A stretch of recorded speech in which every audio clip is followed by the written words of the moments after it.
Voilà, je vous ai fait voir un peu l'esprit de mon jardin. Il y règne une grande paix. Il y règne une ambiance particulière, je dirais, qui me convient, qui me ressemble. C'est l'esprit. Et puis,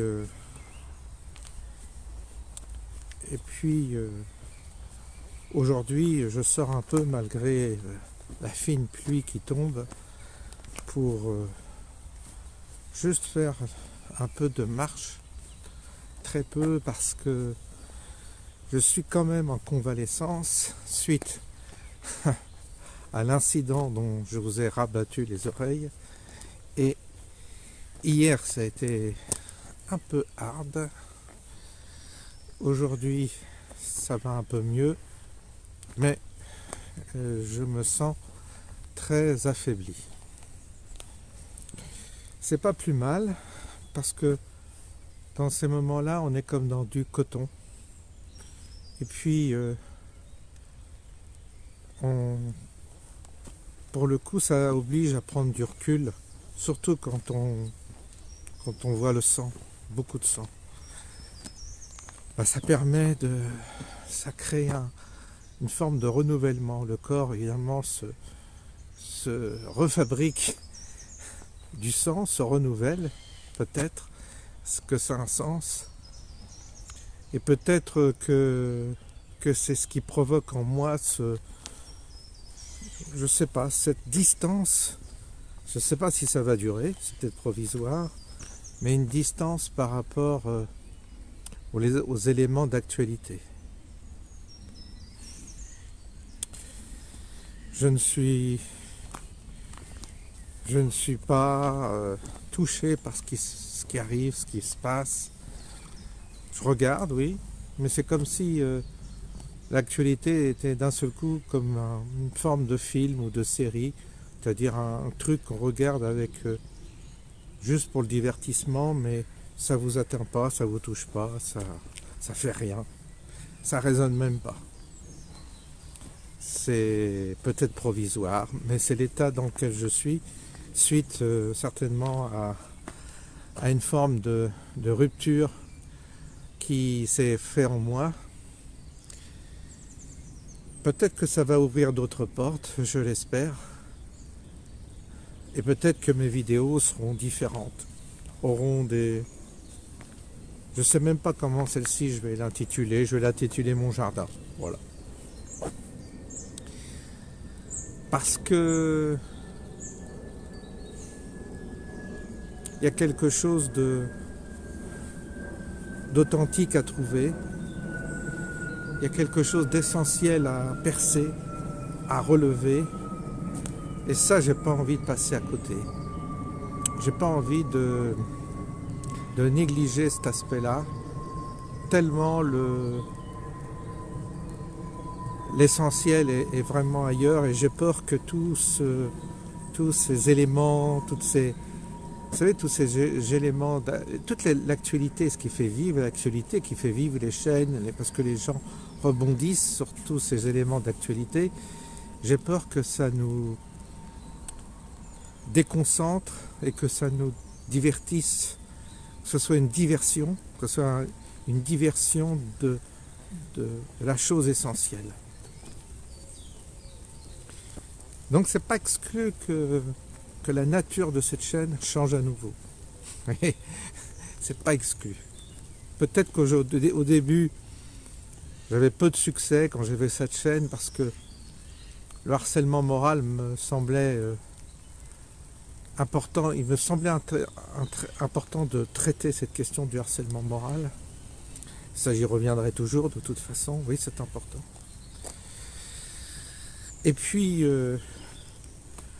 ensuite, il y a eu le Covid, il y a eu tout ça, et ma chaîne c'est vrai que était extrêmement confidentielle au début, et puis ensuite elle a pris de son essor avec les événements qui nous ont perturbés, quoi, avec cette ingénierie sociale qui a été mise en place, qui était extraordinaire, qui a pris des proportions tellement énormes que que c'est vrai qu'on a, à cette occasion-là, j'ai eu beaucoup de gens qui se sont abonnés à ma chaîne parce qu'ils étaient chez eux, parce qu'ils aimaient trouver des gens qui pensaient comme eux, ou tout au moins qui réagissaient comme eux. Et c'est comme ça que j'ai réussi à développer cette fameuse chaîne YouTube qui aujourd'hui... c'est possible que ça ralentisse, hein, c'est possible que quelque chose... je ne sais pas si vous me suivrez, c'est pas sûr, parce que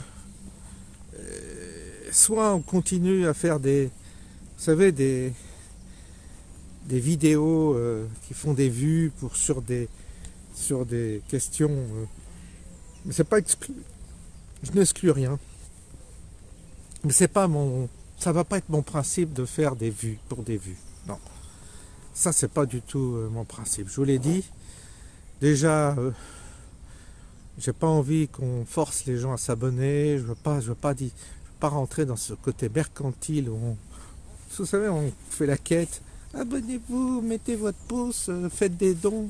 Car à propos de dons, je vais vous dire quelque chose. Il faut que j'en parle. Mais non, ça n'a pas de sens. Ça n'a pas de sens. Et puis, c'est pas ça que je cherche. Je cherche pas vous voyez, je veux que le don il soit fait vraiment du cœur, que ça vienne du cœur. Je veux pas arracher aux gens par un procédé quelconque le fait qu'il me donne. S'il me donne, je veux que ce soit une impulsion comme ça, du cœur. Tiens, je lui donne, c'est tout. Ça c'est bon. Mais c'est pour ça qu'il faut que ce soit spontané. Mais c'est pas... Et puis le nombre de vues, c'est pas non plus... Oui, c'est sûr que ça génère, c'est ça qui génère de l'argent près de YouTube, mais je m'aperçois que à partir du moment où on a suffisamment pour vivre, ça sert à rien d'aller chercher à gagner plus qu'on a besoin, quoi.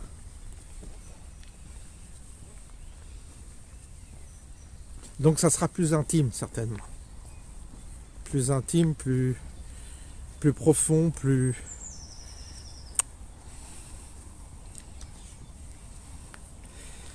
Parce que voilà, c'est toujours pareil, il faut arriver à faire un pas de côté pour retrouver l'essentiel, retrouver la question, retravailler la question, sur laquelle beaucoup m'ont suivi, parce que j'y suis revenu parfois, mais c'est vrai qu'avec les actualités, on rebondit, on s'énerve, on s'excite, on s'enflamme à propos de choses tellement abscontes, tellement... Et puis, leur donner de l'importance à tous ces gens, ça n'a pas trop d'intérêt. On les nourrit, on leur donne de l'importance à tous ces clowns. Ils sont tellement méprisables et méprisants. Non, ils sont méprisants, mais ils sont méprisables surtout. Et qu'on n'a pas... On ne doit pas il faut presque être indifférent vis-à-vis de toute cette fausse élite, hein, cette fausse élite et ce faux monde en fait. On est dans un faux monde et dominé par une fausse élite, voilà. Et donc cherchons le vrai monde, cherchons qu'est-ce que c'est que le vrai monde. Donc voilà un peu. Alors à propos de dons, j'ai reçu un colis. La personne s'appelle Anne, il y avait des chocolats, une carte très gentille et puis un paquet de café et donc et aussi la nourriture pour Cannelle. Elle va peut-être s'absenter la maîtresse, donc on lui donnera. Et cette dame Anne, j'ai cherché son mail parce qu'elle m'a envoyé un mail pour me demander mon adresse et je ne le retrouve pas. C'est-à-dire que le mail qu'elle m'a donné ne correspond certainement pas à son nom. Et je voulais la remercier personnellement, comme je le fais à chaque fois, par mail. Et je me permets de la remercier à travers cette vidéo parce que je n'ai pas retrouvé son mail. Donc si elle veut qu'elle laisse un message en me précisant son mail ou qu'elle m'envoie un mail à nouveau pour me préciser que c'est elle qui m'a fait ce beau colis, généreux et qui m'a touché, bien sûr. Ça vous touche toujours quand on reçoit quelque chose de matériel, comme ça. C'est des chocolats, des choses comme ça. C'est très très gentil. Ça prouve au moins qu'on sert peut-être à quelque chose. Au moins ça sert peut-être à quelque chose. Alors oui, aujourd'hui, c'est humide, mais il fait beau. Enfin, il fait beau. Il fait doux. Il fait très doux. Il fait 15. Ce matin, quand je suis allé faire les courses dans la voiture, je voyais qu'il faisait 16 degrés. Mais par contre, c'est toujours humide. Mais ça va. Ça va. Si j'arrive à enregistrer, malgré cette petite pluie fine, alors ça va. C'est bon. Puis il ne faut pas que je marche de trop. Je ne tiens pas trop à marcher pour pas déclencher d'hémorragie parce que j'ai donné et j'ai pas envie que ça recommence cette nuit. Drôle d'affaire, mon histoire. Ouais, drôle d'affaire. Drôle d'histoire.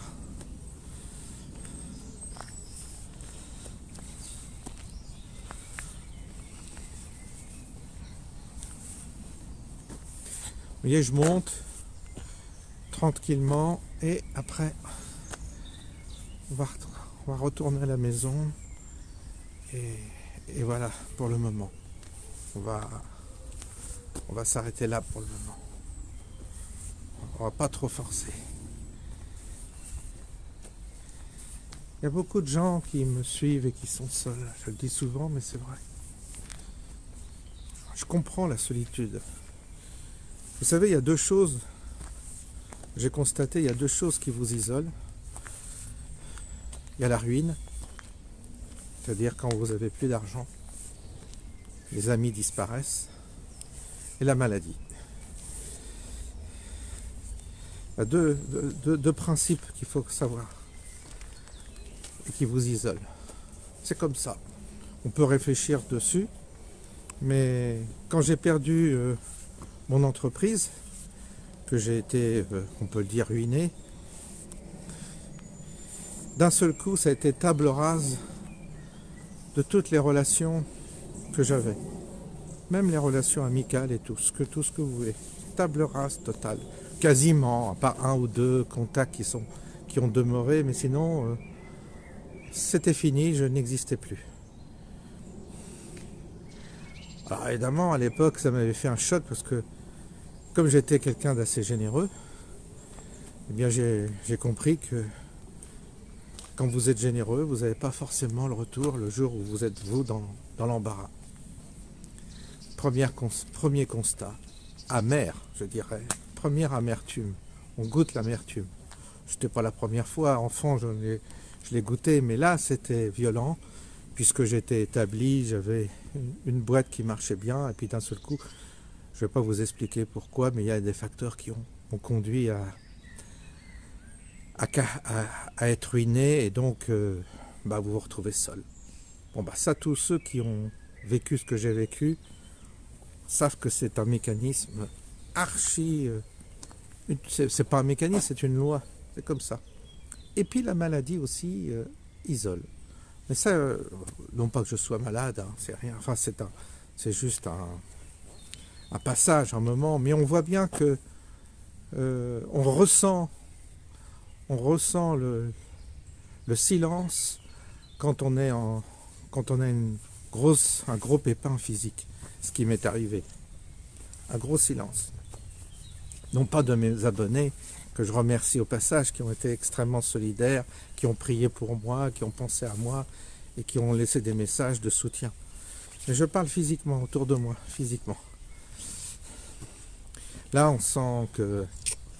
On se dit, ah, ça c'est un petit avertissement. Là, quand vous êtes pas bien, quand vous êtes malade, ça attire pas les foules. Hein. Ni les coups de téléphone. Donc c'est là que on voit la fragilité, si vous voulez, de nos relations, de nos contacts, de l'environnement dans lequel on pense, on se fait l'illusion de vivre dans un contexte avec des relations humaines et tout ça. Et puis quand arrive ce type d'événement, il y a comme un, vous savez, c'est comme un thermomètre qui prend la température, une sonde, vous savez, qui va prendre la température, qui va prendre la mesure d'où vous en êtes. Et là, vous avez une forme de révélation qui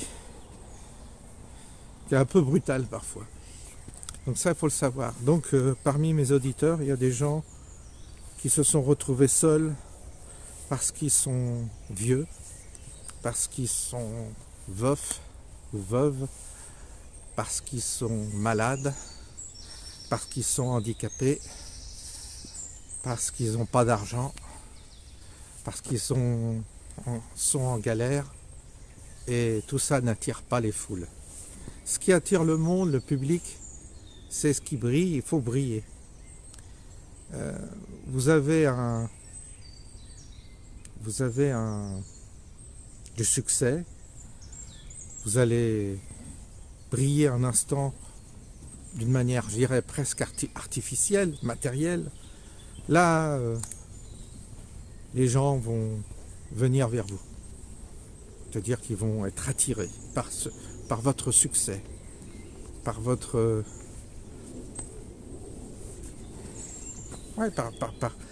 Ils vont être attirés par ce que vous dégagez matériellement, parce que vous dégagez quelque chose, vous êtes la réussite. Et la réussite attire, l'échec repousse. La santé attire, la beauté attire, la maladie repousse et la laideur repousse. C'est des lois. On peut trouver ça malheureux, mais c'est comme ça.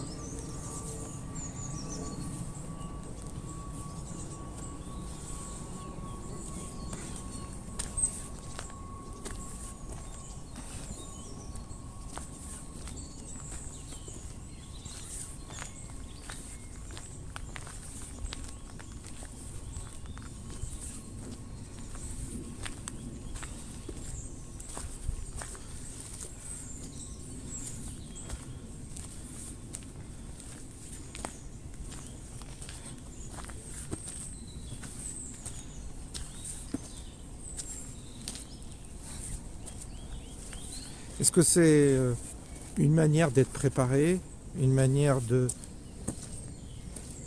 est-ce que c'est une aide au discernement? Est-ce que c'est une aide à filtrer? Est-ce que c'est une aide pour des événements qui éventuellement sont susceptibles de se présenter? Je ne sais pas.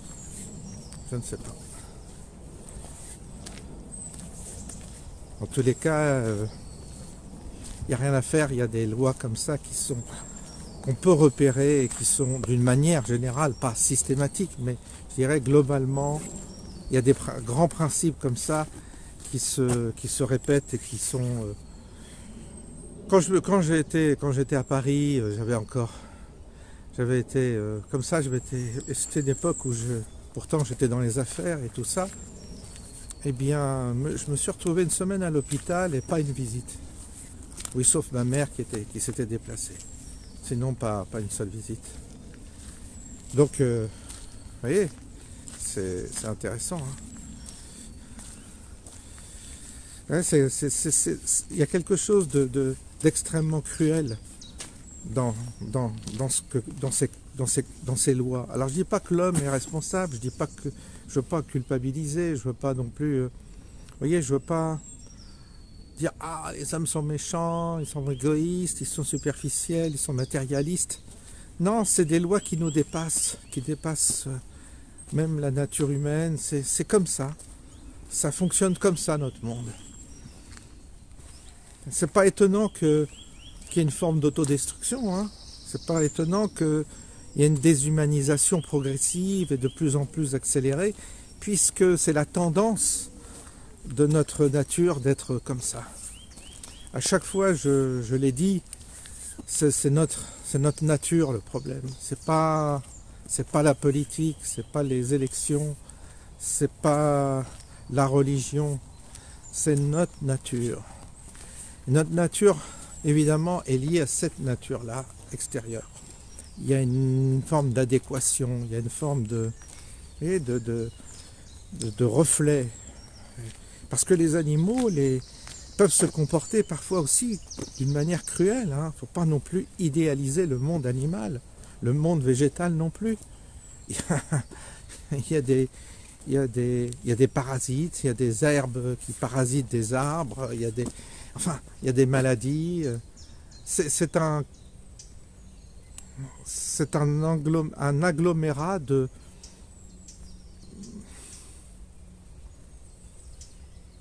principes qui nous échappent et qui nous semblent, d'une certaine manière, si on a pour base des valeurs, qui nous semblent cruelles, quoi. Il y a une forme de cruauté, latente, toujours là. Une forme d'aveuglement, une forme de... Vous savez,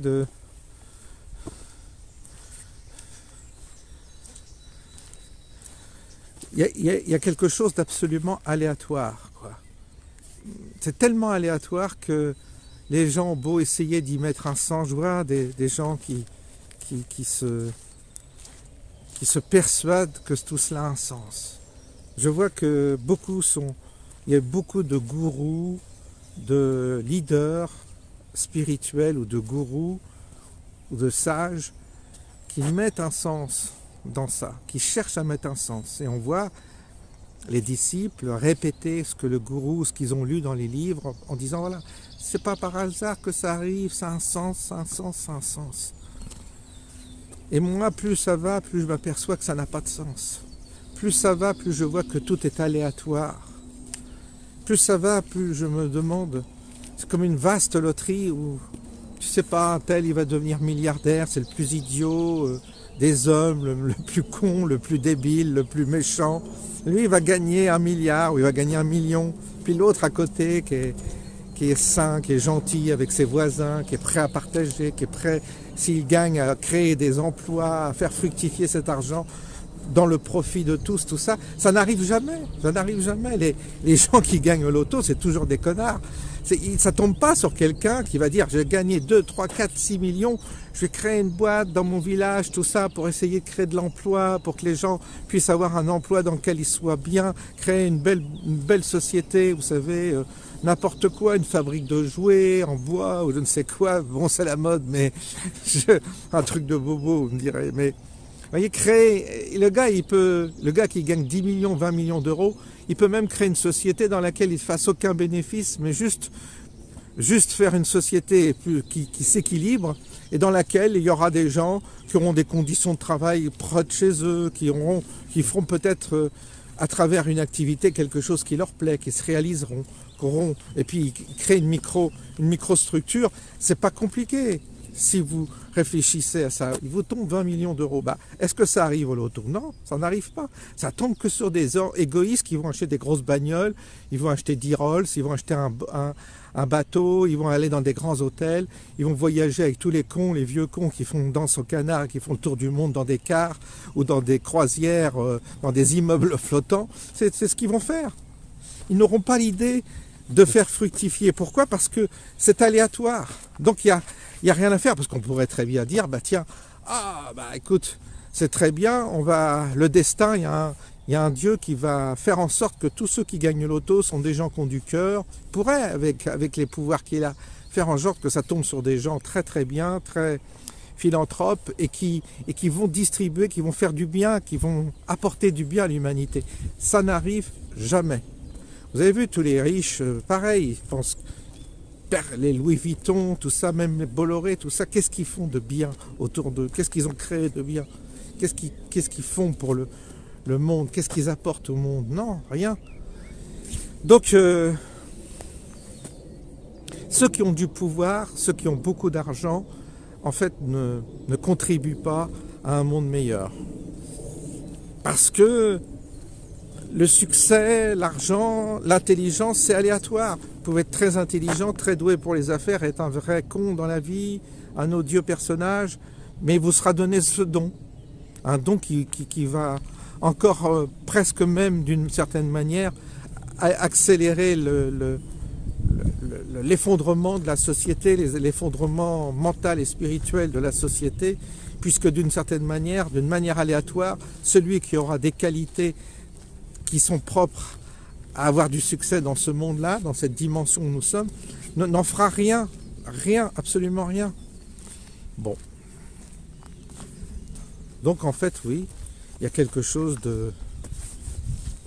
d'aléatoire. Alors, vous voyez, à partir de ce moment-là, on avance prudemment, pas après pas, et on commence, on efface le tableau, on efface tout, on reprend tout à zéro, et on reconsidère la question. Voilà ma proposition. On efface tout, et on recommence. On repart de zéro, et on refait nos calculs.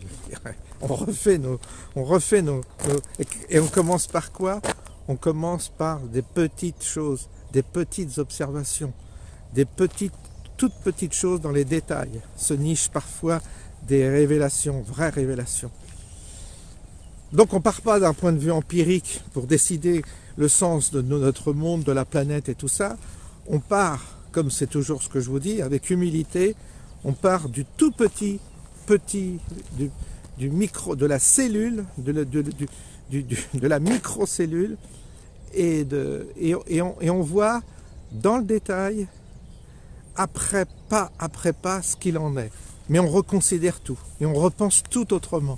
On ne réfléchit plus avec les constructions mentales qui nous ont été transmises de génération en génération. Parce qu'il faut savoir une chose, si les choses avaient été révélées, avaient été justes, nous ne serions pas dans un monde aujourd'hui qui est prêt à exploser, où des millions de gens s'entretuent, et des pédophiles et des gens malveillants font du mal partout. Ça n'existerait pas. Si quelqu'un avait trouvé la clé, automatiquement, grâce à cette clé, il y aurait eu une diffusion, une contamination, parce que ça aurait tellement été positif que ça aurait contraint l'homme à changer, et certainement que ça aurait permis une mutation de l'espèce humaine vers autre chose, mais pas en tous les cas ce qu'il est aujourd'hui. L'échec de notre civilisation, de notre monde, c'est le fruit des erreurs qui ont été commises en amont. Sinon, on n'en serait pas là. Moi, c'est ma logique en tout cas. Et je ne pense pas qu'on puisse dire qu'autrefois c'était le paradis, autrefois, il y a 2000, 3000, 5000 ans, 10 000 ans, que c'était le paradis et qu'on a la nostalgie du paradis perdu et que progressivement il y a une régression au fil du temps, une perte de la clé spirituelle fondamentale, primordiale. Et c'est René Guénon, je crois, qui pense qu'il y a une forme de régression temporelle qui nous mène au chaos, alors qu'au début on était des sages et des seigneurs, des gens absolument bons et tout ça. C'est une théorie, mais je pense pas. Je pense pas que c'était merveilleux. Si on faisait un voyage dans le temps, on serait certainement déçu par rapport à des périodes qu'on idéalise. Si ces périodes ont existé en plus. Donc, moi je dirais, on efface le tableau et on repart de zéro. Peut-être que les physiciens peuvent nous aider. Hein. J'entendais Guillemot sa dernière conférence était pas mal, qui parlait de cette fameuse conscience collective il a quelques clés, Guillemot, dans ses spéculations physiques.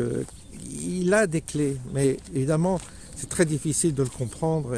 On se perd parce qu'il a un langage technique qui fait que c'est pas abordable pour le commun des mortels. Mais il y a des petites choses qui me semblent parfois intuitivement justes, dans cette idée que finalement, si on efface tout et si on reconsidère, parce qu'il y a énormément de lois déjà contre-intuitives avec la physique, ça oblige à penser différemment.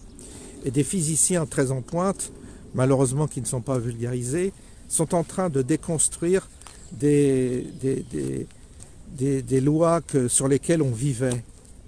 Et à partir du moment où vous avez des gens, des scientifiques qui déconstruisent, je trouve ça intéressant parce que ça nous oblige à nous-mêmes, ça nous oblige à à nous déconstruire également mentalement par rapport à tout ce qui nous a été transmis.